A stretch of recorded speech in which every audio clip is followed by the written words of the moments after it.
ಪತ್ರಿಕಾ ಮಾಧ್ಯಮ ಯಾಕೆ ಕರೆದಿದ್ದೇನೆಂದರೆ, ನಿನ್ನೆ ಒಂದು ವಿಡಿಯೋ ನೋಡಿದೆ. ನಮ್ಮ ಸಮುದಾಯದ ನನ್ನ ಕುಲಬಾಂಧವ ಪೆದ್ದಣ್ಣ ಅಂತ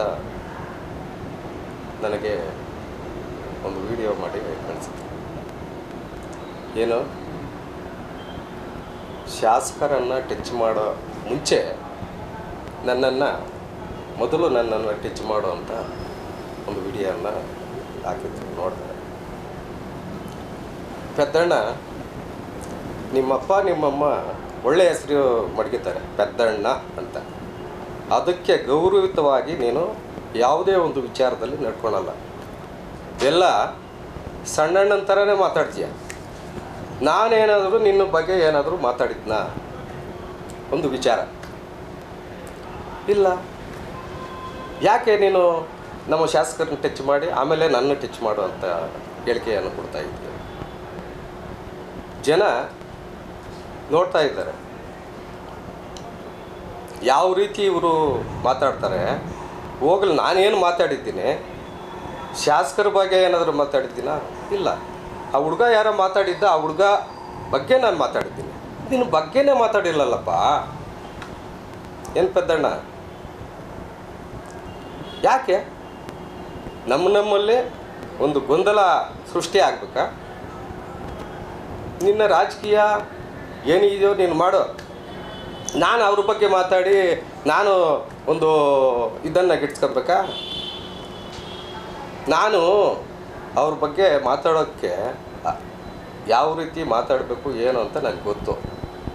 ಯಾಕಂದರೆ ನಾನು ಅಗಲಗುರ್ಕಿ ಗ್ರಾಮ ಪಂಚಾಯತಿಯಲ್ಲಿ 3 ಸಲ ಗ್ರಾಮ ಪಂಚಾಯತಿ ಮೆಂಬರು, ತಾಲೂಕು ಪಂಚಾಯತಿ ಅಧ್ಯಕ್ಷರು, ಮತ್ತು ಸ್ಥಾಯಿ ಸಮಿತಿ ಅಧ್ಯಕ್ಷರು, ಪ್ರಾಧಿಕಾರ ಮೆಂಬರು,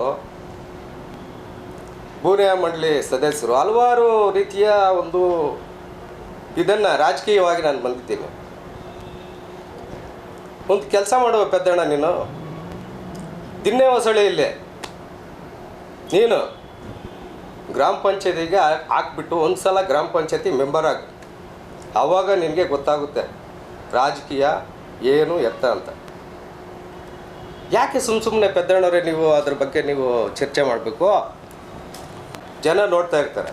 ನಮ್ಮ ಸಮುದಾಯ ಅತಿ ಹೆಚ್ಚು ಇರುವಂಥ ನಮ್ಮ ಸಮುದಾಯ ಇಲ್ಲಿ. ನಮ್ಮ ಜನ ನಮ್ಮಿಬ್ಬರನ್ನೂ ಬೇಕಾದರೆ ಹೋಗಿರ್ತಾರೆ. ಏನಪ್ಪ ಇವ್ರಿಗೆ ಕೆಲಸ ಮಾಡಲು ಏನೋ ಇದಿಲ್ವಾ ಅಂತ ನಮ್ಮನ್ನೇ ಒಗೆಯೋದು. ಸ್ವಲ್ಪ ನೀವು ಯೋಚನೆ ಮಾಡಿ ಮಾತಾಡೋದು ಕಲಿ. ಅದೇನೋ ಹೇಳಿದ್ದೀಯಲ್ಲ ಫೇಸ್ ವ್ಯಾಲ್ಯೂ ಅಂತ. ನಾನು ಈ ಫೇಸ್ ವ್ಯಾಲ್ಯೂ ಇರೋದಕ್ಕೆ ಇದೆಲ್ಲ ಅನುಭವಿಸಿದ್ದೇನೆ. ನೀನು ಒಂದು ಸಲ ಗ್ರಾಮ ಪಂಚಾಯತಿ ಮೆಂಬರ್ ಆಗೋಣ, ನಿನಗೇನಾದರೂ ಆ ಒಂದು ಕ್ಷೇತ್ರದಲ್ಲಿ ಒಂದು ಸಲ ನೀನು ಗೆದ್ದು ಬಂದುಬಿಟ್ರೆ ಆಮೇಲೆ ನಿನ್ನ ಬಗ್ಗೆ ನಾನು ಟೀಕೆನೇ ಮಾಡಲ್ಲ. ಆಮೇಲೆ ಇನ್ನೊಂದು ವಿಚಾರ ಹೇಳಿದ್ದೀರ, ಬರೀ 2.5 ತಿಂಗಳು 3 ತಿಂಗಳು ಪ್ರಾಧಿಕಾರ ಅಧ್ಯಕ್ಷರು ಆಗಿರೋದ್ರಿಂದ ಅದಕ್ಕೆ ಪಾಪ ಸುಧಾಕರ್ ಮೇಲೆ ತುಂಬ ಗೌರವ ಇದೆ ಅಂತ. ನಿಜ ರೀ, ನಮ್ಮ ನಾಯಕರು ನನಗೆ ಆ ಒಂದು ಸ್ಥಾನ ಕೊಡಬೇಕಂದ್ರೆ 10 ಬಾರಿ ಯೋಚನೆ ಮಾಡಿ ಕೊಟ್ಟಿರ್ತಾರೆ. 5 ತಿಂಗಳಾಯಿತೋ 1 ತಿಂಗಳಾಯಿತೋ 2 ತಿಂಗಳಿದ್ನೋ, ಇವತ್ತು ನಾವು ನಮ್ಮ ಸಂಸದರ ಆ ಕಚೇರಿ ಉದ್ಘಾಟನೆ ಮಾಡಿರೋದ್ರಿಂದ ನೀವು ಅಲ್ಲಿ ಇವತ್ತು ಸರ್ಕಾರ ನಡೆಸ್ತಾ ಇದ್ದೀರ. ನೀವು ಒಬ್ಬ ಅಧ್ಯಕ್ಷರು ಸದಸ್ಯರು ಅಲ್ಲಿದ್ದೀರ. ಅದಕ್ಕೆ ಎಷ್ಟು ಕಷ್ಟ ಬಿದ್ದಿದ್ದೀವಿ. ಆ ಒಂದು ಕಟ್ಟಡ ಆಗಬೇಕಂದ್ರೆ ನನ್ನ ಅವಧಿಯಲ್ಲಿ ಆಗಬೇಕಂತ ನಾನು ತುಂಬ ರಿಸ್ಕ್ ತಗೊಂಡು ಮಾಡಿದೆ. ಆದರೆ ಒಂದಿನ ನಿಜವಾಗ್ಲೂ ಅದರಲ್ಲಿ ನಾನು ಕುತ್ಕೊಂಡಿಲ್ಲ. ಆದರೆ ಏನು ನಮ್ಮ ಮುಖಂಡರು ಹೆಂಗೋ ಇದ್ದಾರೆ, ನಮ್ಮ ಸಮುದಾಯದವರು ಒಂದು 2-3 ಅಲ್ಲಿ ಇದ್ದಾರೆ ಅಂತ ನನಗೆ ಒಂಥರ ಖುಷಿ ಆಯಿತು.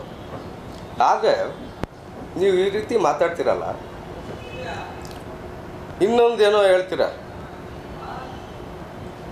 ನನ್ನ ಟಚ್ ಮಾಡೋದು. ಕೃಷ್ಣಮೂರ್ತಿ ಅಷ್ಟು ಸಲೀಸಾಗಿಲ್ಲ ಪೆದ್ದಣ್ಣ. ಕೃಷ್ಣಮೂರ್ತಿ ಏನು ಎತ್ತ ಅಂತ ಇತಿಹಾಸ ಇದೆ. ತಿಳ್ಕೊಬೇಕಾದ್ರೆ ಜಿ ಆರ್ ನರಸಿಂಹನ್ ಶಿಷ್ಯ ಅಂದರೆ ಪ್ರೀತಿ ವಿಶ್ವಾಸ ಹೇಗಿರುತ್ತೆ ಅಂತ ಅವ್ರಿಗೆ ಗೊತ್ತು.